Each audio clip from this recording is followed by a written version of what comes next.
சைலண்டாக காங்கிரசிலிருந்து விலகி திமுகவில் இணையும் முக்கிய நிர்வாகிகள். அதிர்ச்சியில் உறைந்து போன ராகுல் காந்தி.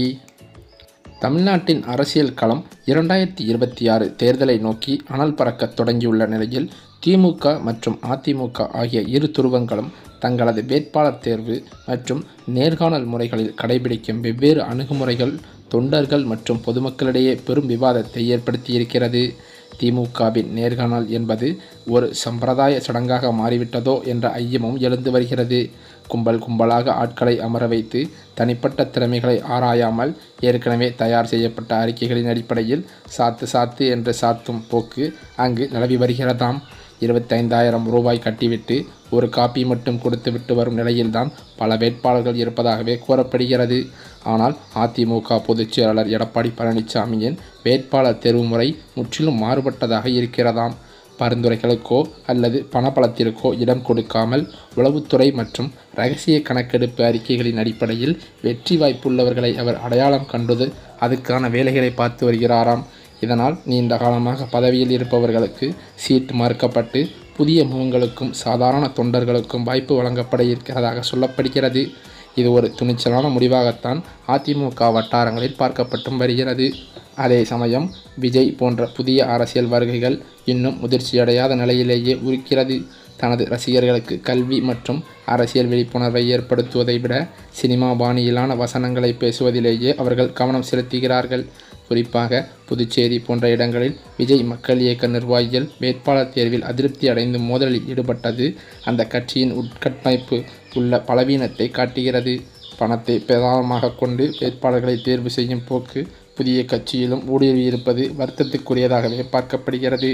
மற்றொரு பக்கமோ திமுகவில் நிலவும் வாரிசு அரசியல் மற்றும் பணக்காரர்களுக்கே முன்னுரிமை அளிக்கும் கலாச்சாரம் உண்மையான விசுவாசிகளுக்கு முட்டுக்கட்டையாக இருக்கிறது. அமைச்சர்களின் வாரிசுகள் மற்றும் உதயநிதியின் நண்பர்களுக்கே முதல் முன்னுரிமை அளிக்கப்படுவதால் அடிமட்ட தொண்டர்கள் 7வது லேயரில் கூட வர முடியாத நிலை நீடித்து வருகிறதாம். ராஜகண்ணப்பன் போன்ற மூத்த அமைச்சர்களே தனது மகனுக்கு சீட் கேட்டு திமுக தலைமையுடன் முரண்படும் சூழலும் நிலவி வருகிறது. இதுபோன்ற உட்கட்சி மோதல்கள் தேர்தல் நேரத்தில் திமுகவிற்கு பின்னடைவை ஏற்படுத்தக்கூடும் என்றும் திமுக வட்டாரங்கள் கூறுகின்றன. மேலும் அது மட்டுமில்லாமல் சென்னையில் உள்ள திமுக தலைமையகமான அண்ணா அறிவாலயத்தில் தொகுதி பங்கீடு தொடர்பாக திமுக அமைத்துள்ள குழுவுடன் காங்கிரஸ் தலைவர்கள் நேற்றைய தினம் முக்கிய ஆலோசனையில் ஈடுபட்டனர். அதே வகையில் பார்த்தால் தமிழ்நாடு காங்கிரஸ் கமிட்டி தலைவர் செல்வபெருந்தகை தலைமையில் நடைபெற்ற இந்த பேச்சுவார்த்தையில் காங்கிரஸ் போட்டியிட விரும்பும் தொகுதிகள் குறித்த விவரங்களும் முன்வைக்கப்பட்டதாக கூறப்படுகிறது. காங்கிரஸ் போட்டியிட விரும்பும் அந்த தொகுதிகளான மிகவும் சுமூகமாக நடைபெற்ற இந்த ஆலோசனையின் முடிவில் தொகுதிகள் குறித்து இறுதி முடிவு இன்னும் சில நாட்களில் எடுக்கப்படும் என்றும் தெரிவிக்கப்பட்டுள்ளதாம். மற்றொரு பக்கம் பார்த்தால் அதிமுக தலைமையிலான NDA கூட்டணியில் உள்ள கட்சிகள் எந்தெந்த தொகுதிகளில் போட்டியிடுகின்றன என்பது குறித்த அறிவிப்பும் வெளியாகி இருக்கிறது. ஆனால் கூட்டணி கட்சிகள் இரட்டை இலைக்கு பதிலாக தாமரை சின்னத்தில் போட்டியிட முன்வந்திருப்பது அதிமுகவின் செல்வாக்கை கேள்வி எழுப்பியிருக்கிறது. மொத்தமாக அதிமுக 169 தொகுதிகளில் போட்டியிருக்கிறது. இதில் கூட்டணி கட்சிகளான பாஜக 27 தொகுதிகளிலும், பாமக 18, அமமுக 11, தமாக 5, தமுமுக 1, IJK 2, பூபாக 1 ஆகிய தொகுதிகளில் போட்டியிடுகின்றனர். இவ்வாறு பல்வேறு சர்ச்சைகளில் சிக்கியுள்ள அதிமுகவானது முக்கிய புள்ளிகளையும் தற்போது இழந்து வருவதாகவே தகவல்களும் வெளியாகி வருகின்றன. ஏனென்றால் அதிமுகவில் ஏற்பட்ட பிளவுகள் தற்போது பெரும் பேரிழப்பை ஏற்படுத்தியிருக்கிறது என்றே சொல்லலாம். அதே சமயம் திமுக கூட்டணியில் இருக்கும் கட்சிகள் சில சொந்த சின்னத்தில் போட்டியிடாமல் உதயசூரியனில் போட்டியிடுகின்றன. இது வழக்கமான ஒன்றுதான். கூட்டணிக்கு தலைமை திமுக தான் என உதயசூரியனில் சிறு கட்சிகள் போட்டியிடுகின்றனர். அதேபோல NDA கூட்டணியிலும் சிறிய கட்சிகள் இரட்டை இலை சின்னத்தில் போட்டியிடும் என்று எதிர்பார்க்கப்பட்ட நிலையில் சின்ன கட்சிகள் தாமரை சின்னத்தில் போட்டியிடுவ முன்வந்திருப்பது பெரும் அதிர்ச்சியை ஏற்படுத்தியிருப்பது மட்டுமல்லாமல் அதிமுகவின் செல்வாக்கை குறைத்து மதிப்பிடுவது என்று மக்கள் மத்தியில் விமர்சனங்களும் எழுதி வருகிறது. இந்த சூழ்நிலையிலோ தமிழ்நாட்டின் அரசியல் களம் 2026 சட்டமன்ற தேர்தலை எதிர்நோக்கி அதிரடியாக நகர்ந்து வருகிற நிலையில் தற்போது தேர்தல் ஆணையத்தின் நேரடி கட்டுப்பாட்டிற்குள் காவல்துறை வந்துவிட்ட செய்தி தமிழக வெற்றிக் கழக தொண்டர்களிடையே பெரும் உற்சாகத்தை ஏற்படுத்தியிருக்கிறது. இதுவரை ஆளுங்கட்சியின் அதிகார பலத்தால் பல்வேறு முட்டுக்கட்டைகளை சந்தித்து வந்த தளபதி விஜய் அவர்களுக்கு இனி தேர்தல் ஆணையத்தின் பாதுகாப்பு அரண் கிடைக்கும் என்பதால் அவரது அரசியல் வேட்டை தங்குதடையின்றி நடக்கும் என்றும் எதிர்பார்க்கப்படுகிறதாம். இனி திமுக அரசால் எந்த ஒரு நிர்வாக ரீதியான நெருக்கடியையும் தர முடியாது என்பது உறுதியாகியுள்ளதால் விஜயின் அவர்களின் அரசியல் பயணம் புதிய வேகம் எடுத்திருப்பதாக சொல்லப்படுகிறது. காட்டில் பசியோடு இருக்கும் சிங்கம் வேட்டையாடுவதை இதுவரை யாரும் பார்த்திருக்க மாட்டார்கள் என்று சொல்வது போல தற்போது தமிழக வெற்றிக் கழக தொண்டர்களிடையே பேச்சுக்கள் முழுவீச்சில் அடிபடுகிறது.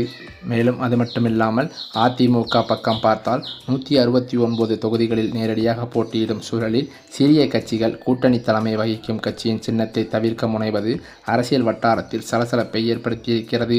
குறிப்பாக திமுக கூட்டணியில் சிறிய கட்சிகள் உதயசூரியன் சின்னத்தில் போட்டியிடும் வழக்கத்திற்கு மாறாக இங்கு அதிமுக கூட்டணியில் இருந்து கொண்டே பாஜகவின் சின்னத்தை தேர்வு செய்வது குறிப்பிடத்தக்கது. மேலும் அது மட்டுமில்லாமல் இந்த முடிவிற்கு பின்னால் பல்வேறு தேர்தல் வியூகங்கள் இருப்பதாகவும் கருதப்படுகிறது.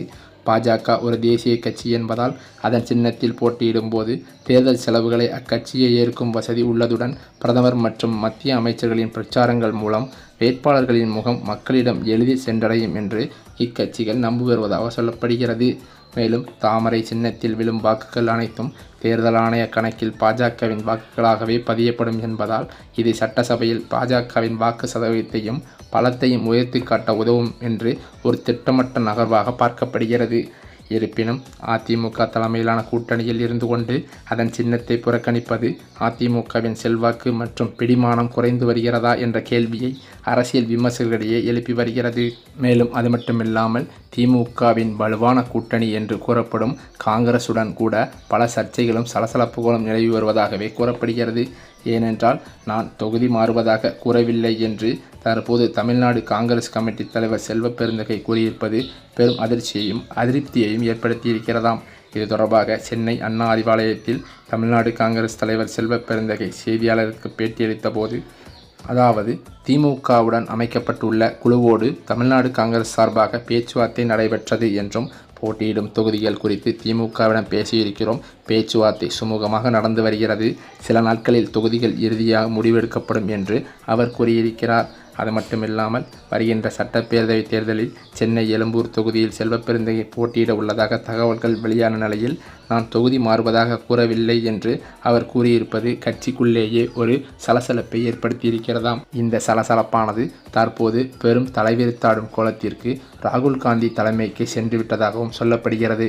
ஏனென்றால் ஒரு சில முக்கிய நிர்வாகிகள் காங்கிரஸில் போட்டியிடுவதற்கான வேட்பாளர் தொகுதி பட்டியலில் இடம்பெறவில்லை என்றும் ஓரங்கட்டப்படுவதாகவும் செல்வப்பெருந்தகை மீது குற்றச்சாட்டுகள் எழுந்து வந்ததாகவும் ராகுல் காந்திக்கு கடிதங்கள் சென்றிருப்பதாகவும் தகவல்கள் வெளியாகியுள்ளது. இதன் காரணத்தினால் காங்கிரஸிலிருந்து விலகி நேரடியாக திமுகவில் இணைந்து விடலாம் என்று பல்வேறு நிர்வாகிகள் முடிவெடுத்திருப்பதாகவும் சொல்லப்படுகிறது. இந்த தகவலானது ராகுல் காந்திக்கு பேரதிர்ச்சியை ஏற்படுத்தியுள்ளது.